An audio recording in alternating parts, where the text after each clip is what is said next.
Hello and welcome back to another podcast episode of Stoke Fan TV with myself, Max. Me, Sam.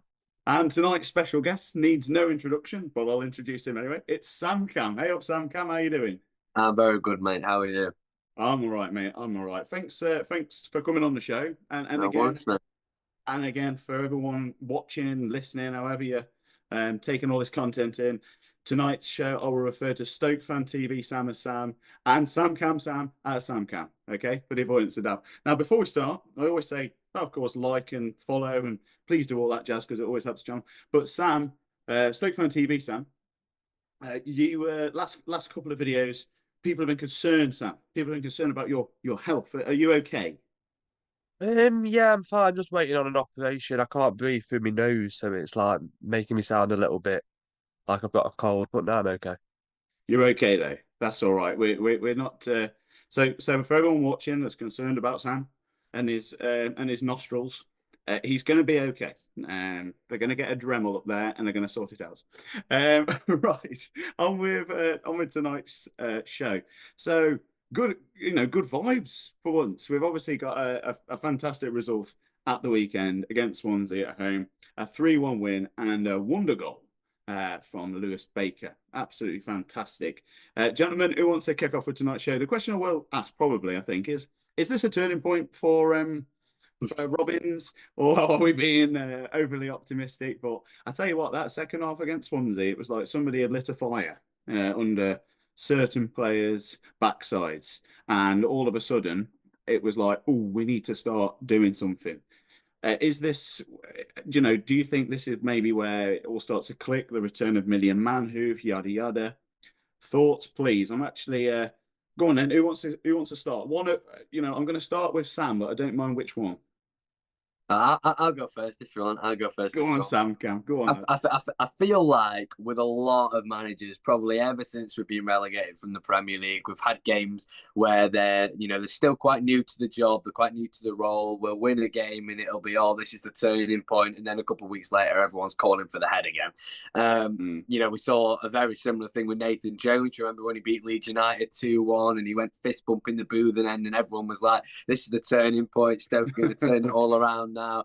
And then we didn't win for about 3 months. So, it was a great performance in the respect to, I think, things we didn't see with Stoke a lot of in a lot of seasons recently is when we go behind, we usually seem to cave in, concede more, completely throw the towel in, concede more goals, lose the game without any sort of grit in terms of trying to come back into the game, I suppose. And it was completely opposite against Swansea. And I feel that is one of the things that Mark Robbins has installed into the Stoke side that I've been really impressed with. Against Hull, when we went behind, we had a slow start, we managed to turn it round then, and then we did the same thing against Swansea at the weekend. So look, you can hope it gives the players, the fans some optimism. I don't think there's a lot of pressure on us really now from now to the end of the season. I don't think we'll be in any sort of relegation trouble. I don't think we'll be pushing for any sort of playoff scrap. So you raise your eyes there. I honestly don't think we will. I think we've got enough quality in us. I think we'll pick up enough results. I don't think there'll be any real danger of a relegation to League One, and I really hope I'm not led to bite my words there. But no, turning point's probably a bit much, but I was happy with the result and the performance after we went behind. Like I say, I hope you got a wooden table you're presenting from there, Sam. You're actually grabbing onto it for dear life. What do you make to that, Sam? I mean, that's some interesting points there from Sam. Cam, what do you think, mate? I totally agree. I think the performance in the second half against Swansea was a really good performance. It was a Stoke City performance that you'd expect to see from the lads. It was what we've been calling for. That goal by Lewis Baker was absolutely phenomenal. Some of the Yeah. angles I've seen of that goal from behind, the way it curls in, it's just unbelievable. So fair play to him for that. That's why we But brought yeah, him I back, agree. isn't I it? don't know. I don't think we should see it as a turning point as yet. Maybe if we win the next two, then maybe we can then say on the show that it might have been a turning point. I agree with what Sam Cam said about how we did well against Hull coming back, and we did basically the same against Cardiff. We were unlucky to lose on penalties at the end. It was a really good comeback against Cardiff, to be fair to him. Mm. So yeah, I completely agree with what Sam Cam says. Really, it was a good performance.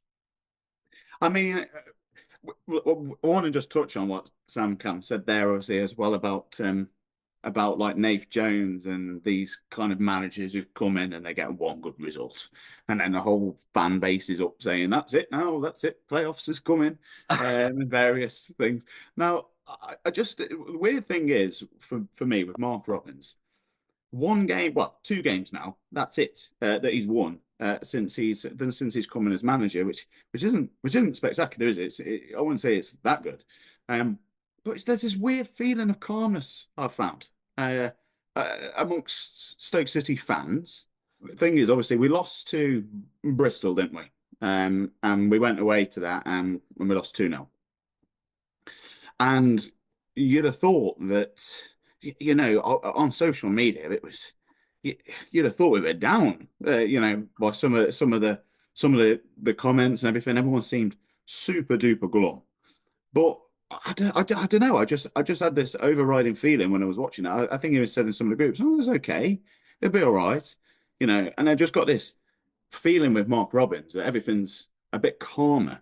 Even when he went and we thrashed Pompey at home, there was still just I don't know. There was just still this thing in the back of my head going, I'm not sure about this guy. I'm not sure if he's going to be long term. What do you chaps think? Do you think there's something there with that calmness of Robins? No matter what's going to happen, people are happy with it? I do actually agree with you. I feel there is a sense of stability at the moment, whether we do lose. I mean, the performance against Bristol was nowhere near the standard that you want it to be, and there's no doubt about that. And I think it's a weird one because there has been certain performances under Robins where I've looked at them and I've just thought, you know what, this is soft. Do you know what I mean? This is a really weak performance, and I'm not proud to be watching it right now. A similar one was, remember when we played Portsmouth midweek a couple of weeks ago and we got completely run over in the first 10 minutes, didn't really find a route back into the game, I suppose. So, yeah, I think in some games you sat there and you're thinking, what are we watching here? And then others, like Swansea, you're seeing a team with loads of grit, loads of determination that can turn the game around, similar to what we did away at Hull, similar to what Sam touched on against Cardiff in the FA Cup as well. So, yeah, I do completely get what you mean. I feel like Mark Robins is a very stable manager. He gives off those sort of vibes to the supporters. But there's still no doubt about it that there's work to do from now to the end of the season. I don't think we'll be in a relegation battle, but just to be assured from that, pick up a few more results and then we'll be okay. Yeah. So, Sam, what changed from the game against Bristol? And to be honest, that first half, I would say, against Swansea, lacked quality from both sets. I would say that individual performances changed. I think Juno played absolutely fantastically in the second half against Swansea. Yeah. I think Millie and Manu coming off the bench we need to mention as well because he put in a great ball for that goal. So yeah, I think it's individual performances. Also, Ben Pearson come back. Yeah, I noticed he got a yellow card again. No surprise. But it's a banker, isn't it? It's a banker. And Baker coming back as well has brought positivity into the team, I've noticed, since he come back in January. And it's took him a few games to get into it, but now we're starting to see the old Baker again. I feel like with Stoke, there's been a massive problem, especially this season, with sort of a lack of depth because we've had so many injuries to deal with. Especially Mark Robins, ever since he's come in, he's had a lot to deal with in terms of the injury levels, and we haven't had a lot of options. And I feel like now, like Sam says there, with Manhoof coming back, Baker coming back from Blackburn, Pearson coming back from that long-term injury, you are starting to see he's got more versatility within the team, and that's going to help massively. A championship is a long season. At the minute, it feels like we are playing 2 games a week every single week, and you need players for that. You need more than just a decent starting 11. You need a good squad throughout the whole sort of 22, 23, 24, 25 players. And I feel like we're starting to get that back again. Ben Pearson, I think, is exactly what would be needed in the midfield. Similar with Baker as well, a little bit of bite to us.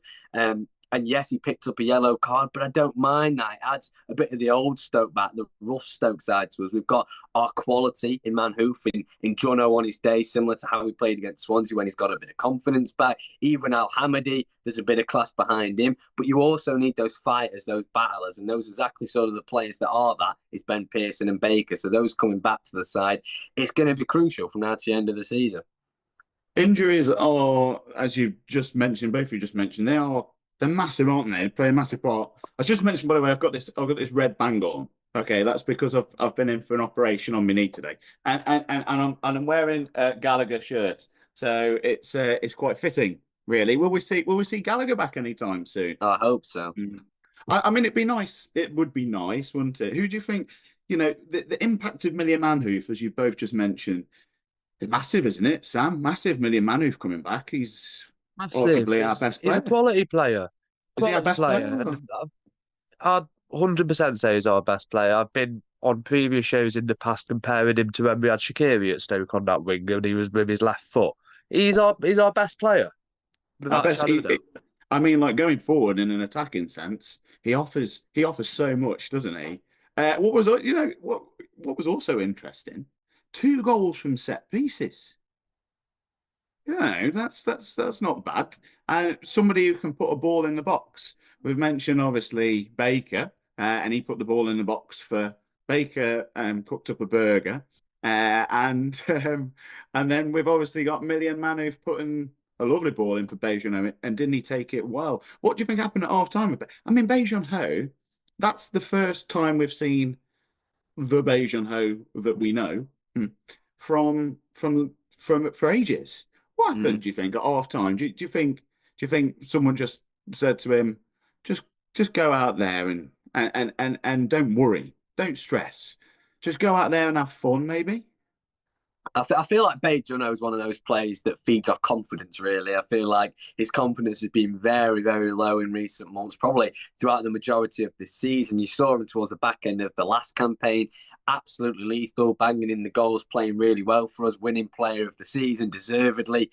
And then it feels like he came into this season, he had a bit of a poor start, a quiet start, and then he never really came back from it. And I'm really hoping, I'm really, really hoping that this season, well, from what remains of it now anyway, because of that goal against Swansea, you could almost see when he was celebrating. I watched a close-up clip that Stoke put out on Instagram, and there was almost a relief on his face, Mm. like finally, I put the ball in the back of the net again. And maybe in the upcoming games now, we're going to see him start playing with confidence. You saw him when he scored; he was chasing balls down, he was taking on players. Those little 1-2s with Ben Pearson and Baker in the midfield, really nice to see again. And it was like watching the Bay Juno from the back end of last season. So fingers crossed that goal does give him the confidence he needs once again, and he can push on as an individual sort of perspective from now to the end of the season. I mean, didn't he start on the right, Sam? Did he start on the right? On the left one, too. No, but I think he played the first half on the right wing. I might be wrong. I saw him playing out there on that right hand side at some point, which was unusual. Left hand side of the pitch when he started to do some of his, play some of his best football. And obviously they brought Kumas off and put Million on the right then, and then. He was attacking down that left, but he certainly, it'd be really good to see him get his confidence back. I think he is a confidence player, but when he's proper confident, he's a handful. And the same with Million. And to have Million on one side and Beijing Ho on the left, no disrespect to the other wingers that we've got in the team, but I'd say they're our first choice wingers when they're both on form. And if we could get them both singing, that would be great. Obviously, he changed formation for the last game.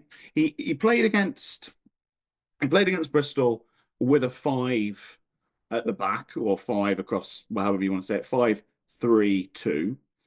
He changed to the more familiar 4-2-3-1 system for this particular game. How do we think we've gone with this? This obviously means that one up front, Matt Al Hamadi.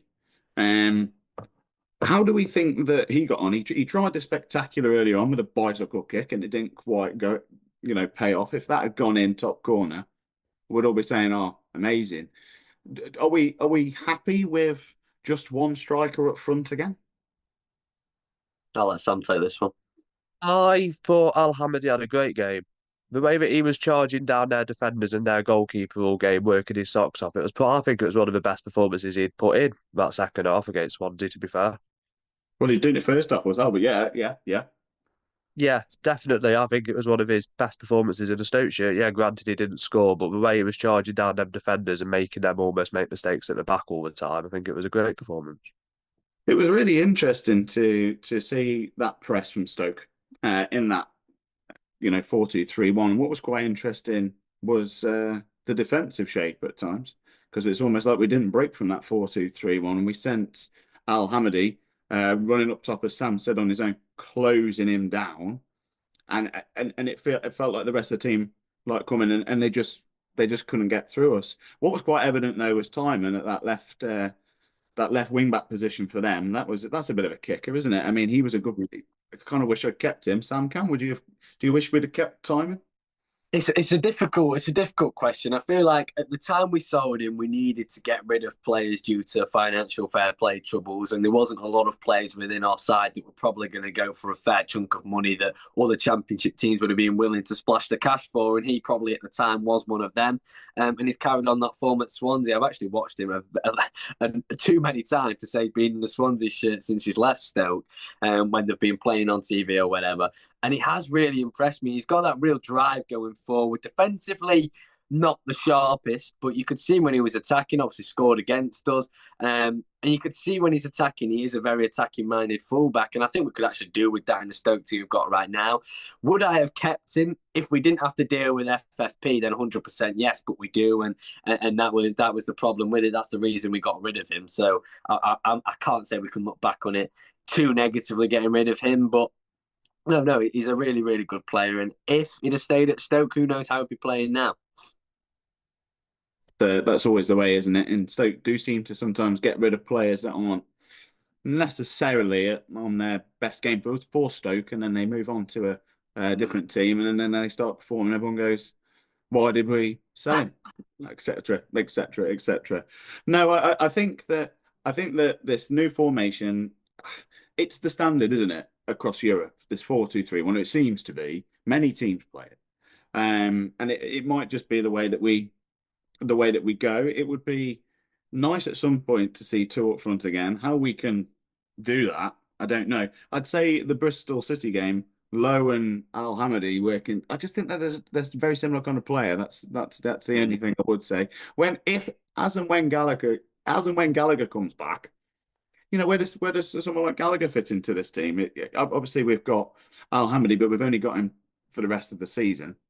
If Gallagher was to come back next week, where would he fit into the team, Sam? I think Gallagher would come on as a sub. I don't think you'd start him. Whereabouts? Well, up front is a striker. Well, you say that, but we've played him on the left. I wouldn't play Gallagher on the left. He's a target man. Right. Or would you play him as a number 10, maybe? No, I'd play him up front as far up the pitch as possible. Okay, so for you, it's not a case that we could maybe shoehorn Al Hamadi and Gallagher into the same team. But if there was a two up front, yeah. Right. I'd say Al okay. Hamadi was could play more of a 10 than Gallagher could. Gallagher needs to be the focal point at the top that can be winning the balls in the box. Right. Okay. Fair enough. Sam Cam, where would you see someone like Gallagher coming back into the Stoke team? See, it's weird. When we signed him, I actually said to my dad that all I'd ever see Gallagher being in a Stoke shirt is a super sub sort of player, to bring on in 20 minutes if we need to hold a game out, lump the ball forward to him, or if we're trying to chase the game and we put two up front and chase it with him as the vocal point, as Sam says. I don't see him being very useful any other position than up front. But to be honest, whenever he's played for us, the few and far between times it has been, he has really impressed me. He puts himself about. He's a real handful for defenders to deal with. Whenever he's played, he has bagged a few goals, scored the absolute screamer against Portsmouth in that 6-1 win when we were managed by Narcis Palak. If we want to become a side, if we want to become a side that is pushing towards the top half of the championship, Sam Gallagher isn't the striker that should be starting week in, week out. He is the support striker, the support act for a player like Tom Cannon when he was here in the first half of the season, and maybe even Al Hamadi from now to the end of the season. I know we won't be pushing for any top half finish, I don't think, this season. But no, I think next season, again, if Gallagher can stay fit finally, he will be a useful asset for the Potters. It's such a shame, really, because there was a time when him and Cannon, obviously Cannon's no longer there, but there was a time when him and Cannon were doing really well, wasn't it? Really, he hasn't really got a run of matches under his belt, particularly yet for Stoke. It would be nice to see It would be nice to see Gallagher getting a run at some point. And he puts himself about. He runs around a lot, or he was doing during the games that I watched him play in. So yeah, so that's what we've reverted back to anyway. We're now with the single striker up front, but we've got some wingers in, and as we've mentioned, hopefully those wingers can start finding a bit of form. Getting a million man is massive, isn't it? We should just mention, chaps, before we kind of think about wrapping up the show. I've just got it on my phone here. Obviously, we've appointed a new academy director, haven't we? Has anyone been reading? Have you boys read up on this? Actually, I haven't seen that, no. Okay, so it looks like so it's saying here that we've appointed Gareth Owen. Gareth Owen has been appointed academy technical director at Stoke City. So we've got a new academy director. So we've got a new. Or we're sorry, I don't think we've got a new head of recruitment yet, have we? Not yet. We've got Gareth Owen's been promoted. Gareth Owen's been promoted. He was already at the club. Who, Sam? Yeah, Gareth Owen was already at the club. I'm sure he had another role before. I'm pretty sure he's just been given a new role, hasn't he? Yeah, he was already at the club. He's been there. He's been there since 2000, and he's been academy director at Stoke City since 2019. And make key appointment as academy director, handed new role. So he's appointed academy technical director at Stoke City. And apparently it's an important shift. And be working more closely, be working closely with sporting director John Walters. Tasked with a leadership role for the first team and women's team, as well as linking up with the senior squad and youth setup. They're doing things at Stoke that we behind the scenes that we don't know, and that's just kind of what I wanted to touch on. I wasn't sure if either of you boys had read up on it. If there's any Stoke fans watching and you've been reading up, let us know in the comments. We like to try and keep Stoke fans updated as to things when we see them happening. So that's that. Will we get a new recruitment head of recruitment sometime soon? I don't think it's that important now at this part of the season. We've already spoken about it. And with players coming back from injury, then in a way they're recruitment enough. Chaps, have you got anything else to say before we wrap the show up? Is there anything you want to bring up in this week's episode? Start with Sam Cam. Anything to be brought up, mate? I actually don't think I do. I think we've covered all we need to. I was actually saying to Sam when he called me earlier about tonight's show that we're sort of in that period of the season where there's not really a lot to talk about. It's before you get into that big Easter period where there's a big chunk of games in the business end of the championship campaign. And because we're not really playing for all too much right now, we've had a few weeks under our fairly new manager, our third of the season. There isn't really a lot to talk about with Stoke right now. So no, I actually don't think I do. That's fair enough. Sam, have you got anything coming up on your channel or anything that you want to promote going on with your YouTube? Other than match day vlogs for the rest of the season, then no, that's about it. I've got quite a few things planned in the summer, and a few things with working with certain people that hopefully will come off. But I'm not going to say that here because if they don't, then it makes me look stupid, So we'll have to wait and see. Maybe I can come back to that in a few weeks' time, but fingers crossed that they come off. Well, Sam Cam, a pleasure having you on the show as ever. Thanks for coming on. If you don't know about Sam Cam's YouTube blog series, where have you been? Seriously, where have you been hiding to not know about it? It's really good. It's worth a watch. It's worth a subscribe. Seriously, just get on. Get it done. Just get it done. Click subscribe, and you'll see these match day vlogs. Thanks, chaps. Much appreciated. If you're watching this on YouTube, give us a like, give us a subscribe. If you're listening on Spotify, you can give us a follow on that as well. And then you can re-listen to us on that. If you watch us on YouTube, go then listen to us on Spotify as well. Right, we'll do the rounds. So that's it for another podcast episode of Stoke Fan TV. So it's goodbye from me. Goodbye from me. And a goodbye from me. And we will see you all on another episode of Stoke Fan TV.